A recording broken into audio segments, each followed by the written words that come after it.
Halo Sobat Desa, kita jumpa lagi. Kali ini kita akan membahas terkait dengan operasional pemerintah desa yang bersumber dari dana desa untuk tahun anggaran 2026 yang memiliki amanat berbeda dari tahun-tahun sebelumnya.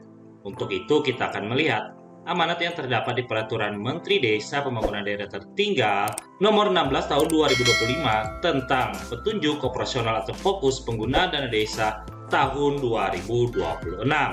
Nah, dalam amanatnya memang ada dikatakan sebagaimana yang disampaikan di pasal 2 ayat 3 ini, di mana dana desa dapat digunakan untuk dana operasional pemerintah desa paling banyak 3% dari pagu dana desa selain untuk operasi desa merah putih setiap desa.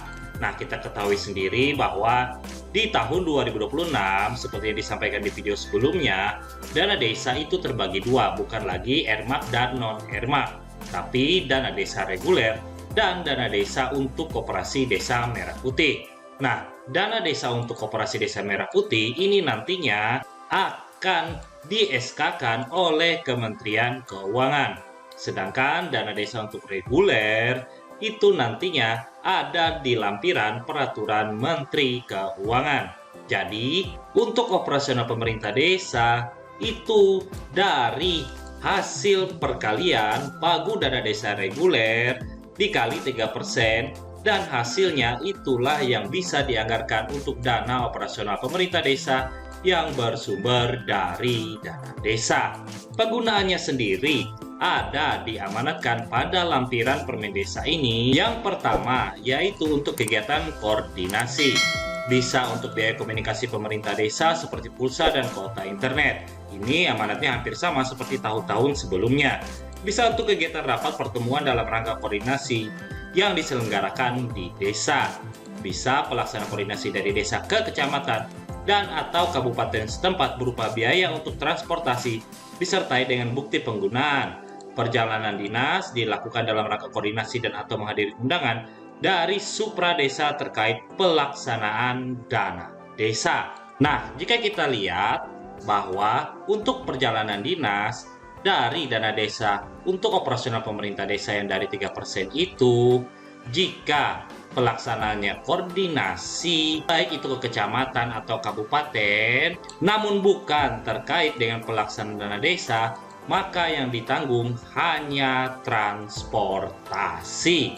Berbeda jika perjalanan dinas itu koordinasi atau menghadiri undangan yang berkaitan dengan pelaksanaan dana desa, maka perjalanan dinasnya bisa dibiayai semua dari operasional pemerintah desa yang bersumber dari dana desa. Dan di sini amanatnya hampir sama, batas pembiayaan perjalanan dinas baik itu untuk transportasi atau perjalanan dinas, koordinasi terkait pelaksanaan dana desa itu hanya sampai tingkat kabupaten. Jadi ketika pemerintah desa melaksanakan perjalanan dinas di luar kabupaten, tidak dapat dari operasional pemerintah desa yang bersumber dari dana desa. Berikutnya kita lihat penggunaan yang kedua, yaitu penanggulangan kerawanan sosial masyarakat. Yang mana di sini adalah pencegahan penanggulangan kerawanan sosial yang disebabkan karena kemiskinan, kesusahan, musibah, atau keterbatasan dana, meliputi biaya transportasi, masyarakat desa yang membutuhkan akses darurat kepada layanan kesehatan yang berjarak jauh, bantuan pemulasaran jenazah bagi masyarakat miskin ekstrim seperti kain kapan dan peti jenazah. Jadi bisa kita lihat di sini di poin A adalah sasarannya, yaitu masyarakat desa yang membutuhkan akses darurat kepada layanan kesehatan dan berjarak jauh di desa. Namun, masyarakat yang bisa dibantu transportasinya adalah masyarakat miskin, masyarakat kesusahan, masyarakat yang terkena musibah, atau keterbatasan dana. Nah, pemulasaran jenazah di sini hanya dikhususkan bagi masyarakat miskin ekstrim. Berikutnya ada dilihat di sini adalah konflik sosial. Biaya operasional untuk mediasi konflik sosial di desa seperti biaya transportasi dan konsumsi forum mediasi. Biaya operasional untuk menjamin keamanan dan ketertiban di desa seperti biaya transportasi dan konsumsi. Penyelenggaraan forum lintas kelompok budaya dan agama sebagai upaya pencegahan konflik sosial seperti pembiayaan konsumsinya. Berikutnya, yang huruf C adalah bencana yang menimpa masyarakat desa, meliputi bantuan logistik bagi masyarakat desa yang menjadi korban bencana, biaya transportasi pemerintah desa dalam merespon bencana di desa yang sebelum mendapat intervensi dari supradesa, kegiatan rapat pertemuan dalam rangka pencegahan dan penanggulangan kerawanan sosial. Dan di poin 3 ini adalah kegiatan lainnya dalam rangka mendukung pelaksanaan tugas pemerintah desa, seperti pemberian bantuan kepada masyarakat berprestasi, khususnya berasal dari masyarakat miskin di desa, meliputi bantuan seragam, bantuan perlengkapan sekolah, piagam atau plakat. Selanjutnya, kegiatan olahraga, sosial, seni budaya, keagamaan, meliputi perlengkapan olahraga untuk Karang Taruna, penyelenggaraan acara kesenian di desa, dan sebagainya. Jadi kita lihat bahwa operasional pemerintah desa di sini hanya bisa yang diberikan kepada masyarakat, baik itu berupa barang atau jasa.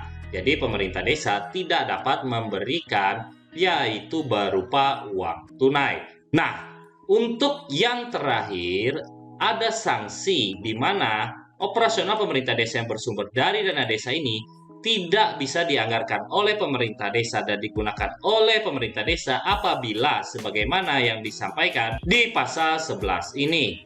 Ketika pemerintah desa tidak mempublikasikan fokus penggunaan dana desa, maka dapat dikenai sanksi berupa tidak berwenang mengalokasi dana operasional pemerintah desa paling banyak 3%, di mana nanti akan terlihat apakah pemerintah desa itu mempublikasikan atau tidak terkait fokus penggunaan dana desa dari APIP daerah, kabupaten, atau kota. Nanti hasil pengawasan dari APIP daerah atau kota itu dilaporkan kepada bupati, kepada menteri dengan tebusan disampaikan kepada menteri menyelenggarakan urusan pemerintahan di bidang dalam negeri. Mungkin itu saja pembahasan kita terkait operasional pemerintah desa. Terima kasih sudah menonton dan sampai jumpa lagi.